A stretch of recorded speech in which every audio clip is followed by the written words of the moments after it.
In fact, more than any other group. And that's according to a brand new analysis from USA Today looking at 4 years of local and national data. But why exactly is this happening? And can we do anything to stop it? Of course we can. Joining me now are two experts on the issue. Rashida Phillips, she's the director of housing at PolicyLink. She's also making her cross-connection debut this morning, so thank you for being here. And friend of the show, Diane Yentl, returning champion. She's president and CEO of the National Low Income Housing Coalition. Very happy to have both you ladies here. Diane, I'm going to start with you. Is this a case of many people, regardless of race, owing back rent, but Black women bearing the brunt of the eviction crisis? That's certainly a part of it. The eviction crisis existed long before the pandemic, but the pandemic exacerbated it. And certainly pre-pandemic, during the pandemic, and after the pandemic, Black women are most harmed. It happens as a result of structural racism. It happens through a broken housing system that favors landlords at the expense of renters, and through a social safety net with gaping holes for predominantly Black women to fall through. We did have some protections and resources in place during the pandemic to prevent the eviction tsunami that otherwise would have happened. But now, as those resources are being depleted and as the protections are expiring, evictions in many communities are surpassing pre-pandemic averages. Well, given that Black women are overrepresented when it comes to evictions, Rashida, evicting Black women also means evicting Black children. What's the impact on families when this happens, particularly disproportionate to people who look like you and I? Yeah, absolutely. I mean, as you said, the odds are stacked against Black women and their families at every turn. It's not just housing, it's the economy and legal system that undercut them both before and after the eviction. And what we see that every system is designed to fail Black women and their families at every turn. And it's not just a coincidence. The entire system is built on this outcome. And so we need to be asking who profits and benefits from that outcome. But the results are, right, that when families are evicted, it's a lifelong impact. It thrusts them into poverty. And as the USA News story talked about, right, the impacts are far reaching. It impacts people's educational opportunities. It impacts their ability to access future housing that is safe and healthy for them, right? When families are forced out of their homes, they're forced into circumstances that are far worse than the ones that they just left. And particularly because their choices are impacted by what just happened with that eviction. And so again, what you saw in the story, when someone's evicted, they have an eviction record that follows them long term, right? They have to move out of their school district. They have to move away from hospitals or medical places that they're close to, right? So it just has far-ranging impacts, not just on a person evicted, but their entire families and for the rest of their lives often. Yeah. Okay, so let's actually look at the actual study for this particular situation. Let me stop this screen. Because like I said before, is that the actual article leads with Black women, but the study really went into Black women and Black men and Black people as an actual group. So it's a website called Eviction Lab. So despite progress, U.S. Federal Housing and Credit Act, we found that property owners may disproportionately threaten Black and Latin renters, particularly women with eviction. So they use these statistical techniques to try to find this out, right? So they said the way in which they're trying to really determine whether or not a person is Black, white, or a Latino, and then also their sex is kind of based on their zip code. So they says Joseph Smith lived in a predominantly white Lincoln Park neighborhood of Chicago is likely to be a man in white because of that particular zip code. And Morris Switz living in the majority Black Bronzeville neighborhood is likely to be a woman in Black, right? So that's how they determine that, because the actual eviction statements don't necessarily determine the race. So they said filing and eviction rates on average were higher for Black renters than for white renters. Black individuals made up around 98% of adult renters, but 32% of all eviction filing defendants. So 1 in every 5 adult renters in our sample was Black, yet 1 in every 3 eviction filers were served to a Black renter. Whites made up over the half of the population of adult renters, but received only 42% of eviction filings. So there were just about 40 Black renters for every 100 white renters in these counties. Yet for every 100 eviction filings of white renters, we estimated there were nearly 80 eviction filings of Black renters. Okay, let's keep going down. Second among renters, women, especially Black and Latin women, face higher eviction rates than men. Across all renters, the risk of eviction was approximately 2% higher for women than for men. Among Black renters, this increases to 4%. For Latin renters, it jumps to 9%. So the absolute and relative disparities in total evictions were greatest for Black renters. 113,415 women evicted compared to 83,000. So 36.3% more Black women than Black men. So 36.3% more Black women than Black men were getting evicted. Okay. So the study finds that Black and Latin renters in general and women in particular are disproportionately threatened with eviction and disproportionately evicted from their homes. Black, Latin, and women renters are disproportionately exposed to many documented negatively consequences of eviction, from homelessness and material hardship to job loss and depression. So eviction is not only a consequence of poverty, but also a cause. And what I'll do is I will link this actual full study in the description. So you can actually get the study, because a lot of people commented on this, but we know how they do on YouTube. They don't never pull studies, right? That's what I want people to understand. So this is kind of how they're going to trap you into a cycle of poverty. And if you don't start making this an issue to do something about it, it's going to continue to trap your family. And that's what I want people to really understand. You can't escape out of this. You have to do something about it, right? And it doesn't mean that there's only one way to do something about it, but you have to make this a priority. And you have to realize is that these economic situations are going to impact you, whether you pay attention to it or not. And if you believe that you can just live your life and just be oblivious to it, you're going to end up like a lot of people in this study. Now, some of these people got caught up because they had illness. There might have been something that happened in their family. They may have not been prepared for the world.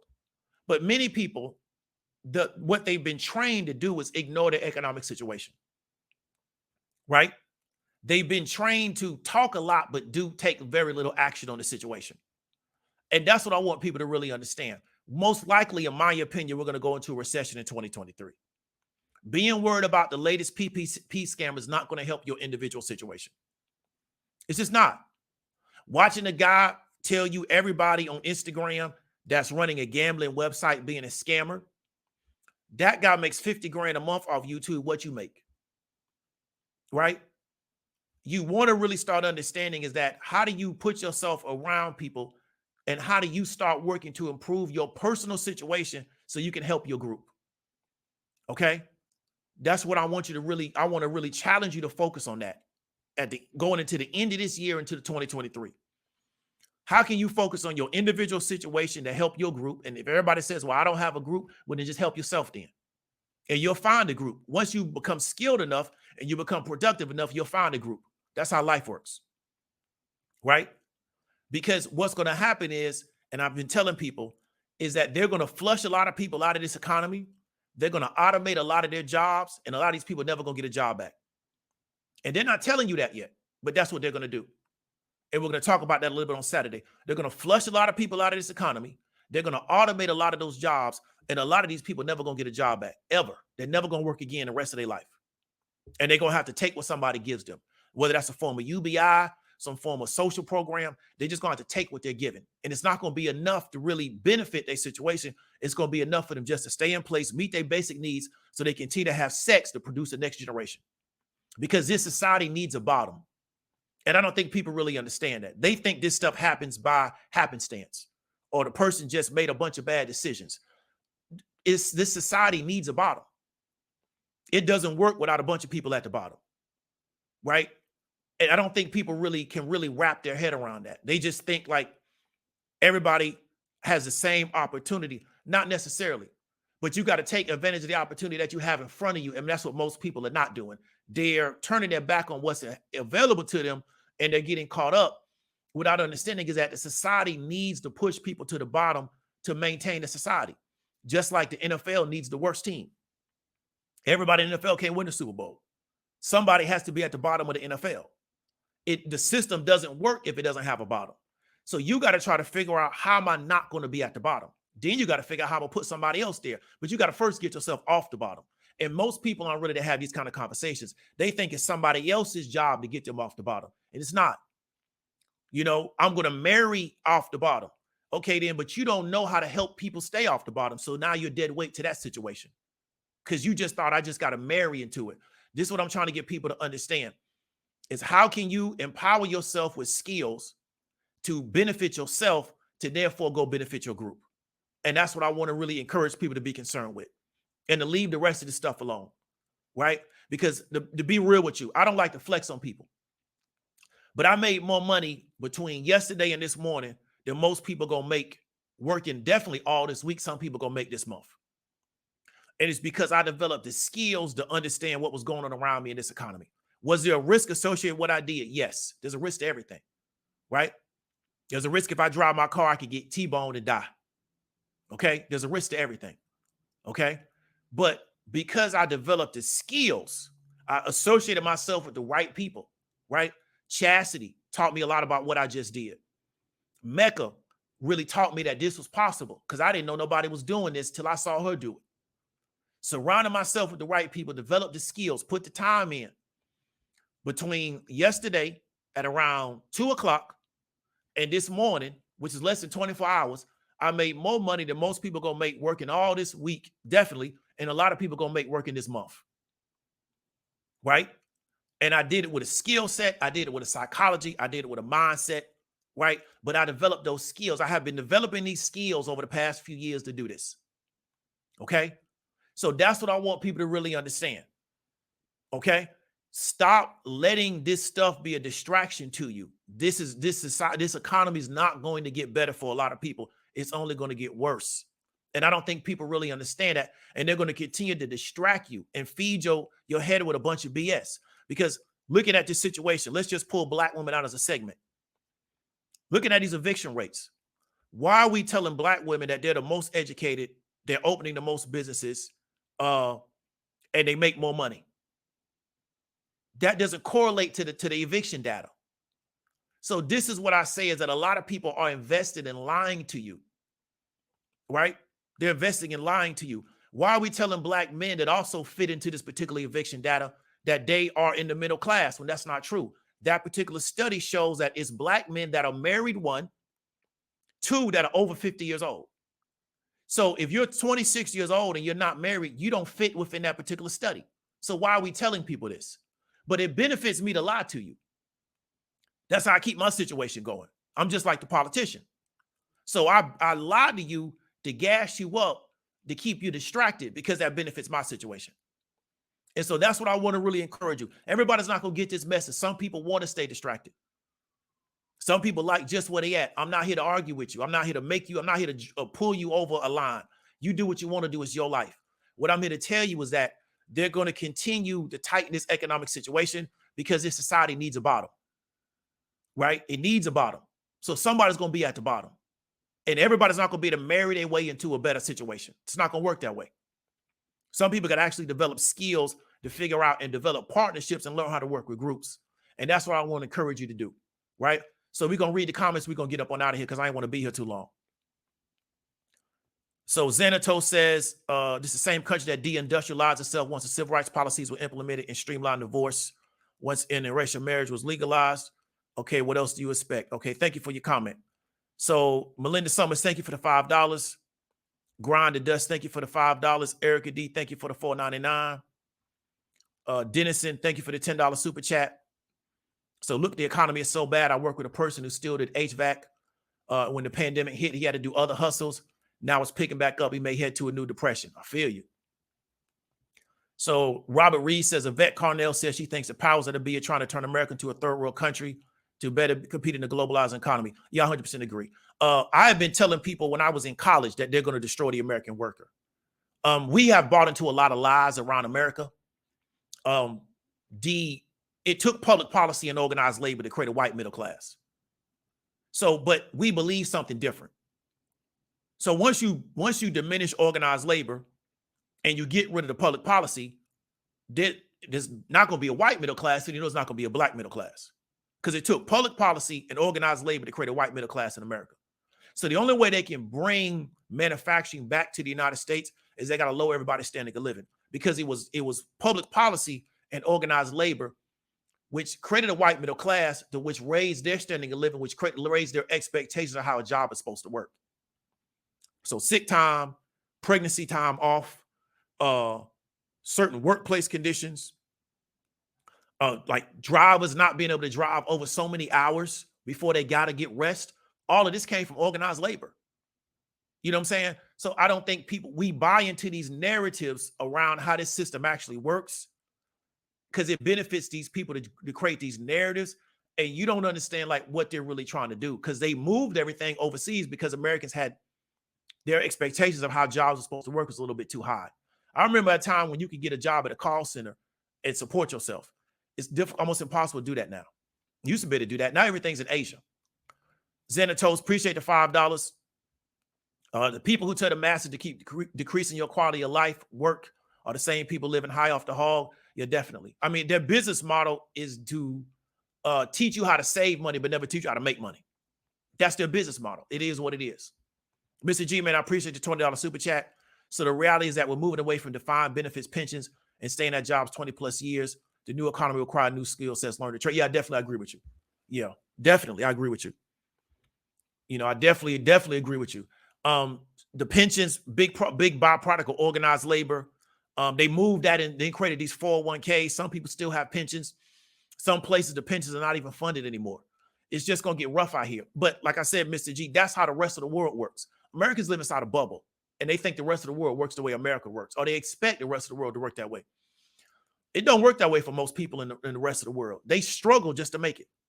It's just part of their life. And I think Americans don't really understand that. Like, we live inside a bubble in America. Chastity says, need our people to pass just being an entrepreneur to say I'm a boss, but make sure to increase the income. Definitely. And, you know, it's stages, you know, Chastity, but I think they actually have to have the skills.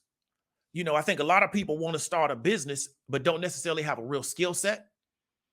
And some people may be better off working for somebody else and then doing like real estate or things of that nature, and that be their business, as opposed to them trying to sell their services in the market.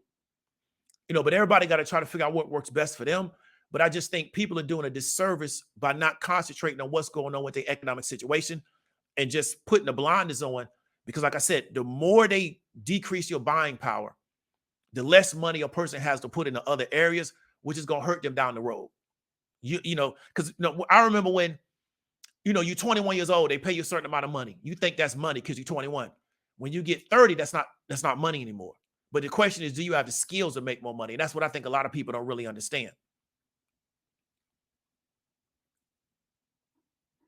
So Chassie says, that's true. I lowered my tax withholding, so I have my money now, and I'll pay if I have to do tax time. A refund check next doesn't excite me. Definitely. Definitely. And we don't want to go into, you know, us paying these taxes early is giving the government an interest-free loan. But that's a whole nother conversation, because they literally extort that money out of people. L Light, man, I appreciate the $5 super chat. Terrence, man, let me know if the echo went out, because I wasn't hearing it on my side, because I be going between my YouTube. So I hope the echo went away. Donna Watts, man, I appreciate the $50 super chat. Let's keep going, and we're going to get up and out of here.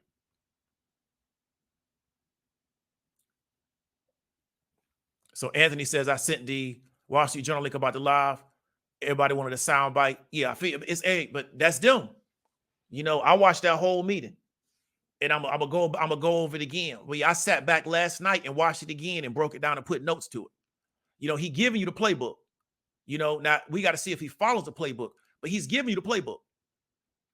You know, so that's, people got to say he's giving you the playbook. And that's why I'm bearish on certain companies, because if he follows that playbook, certain companies don't have a chance in the world until he changes that monetary policy.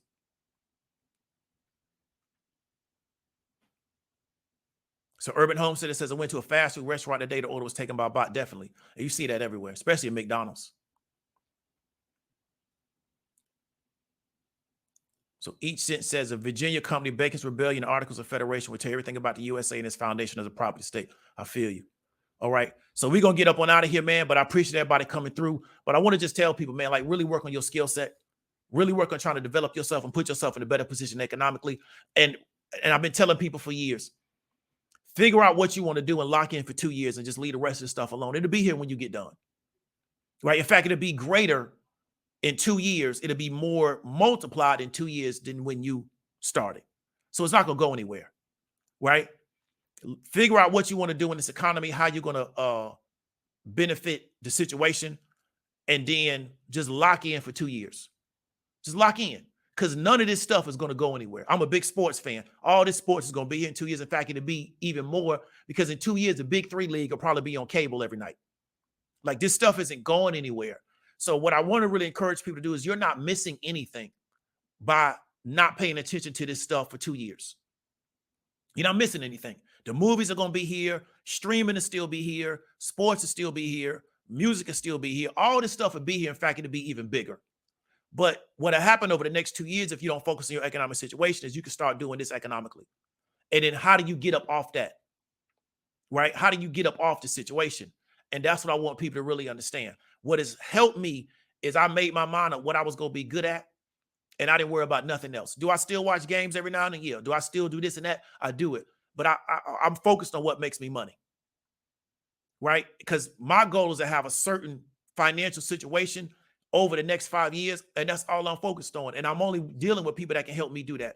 Other than that, it ain't really nothing else for us to talk about, right? So I'm locked in on what I'm doing because I know what they're getting ready to do with this economy, right? I don't have any illusions that this politician is going to save me. That's not their job. Their job is to save themselves. They're not thinking about me. I don't have the political influence to make myself important to that person. I got to build that up. So that's what I'm concerned with. I don't care what that stuff is, whatever, man. And that's what I want people to really understand. So hope you got some value from it. David W. Williams, also known as Diamond Dave. Y'all be safe out there, man. I'll talk to y'all later.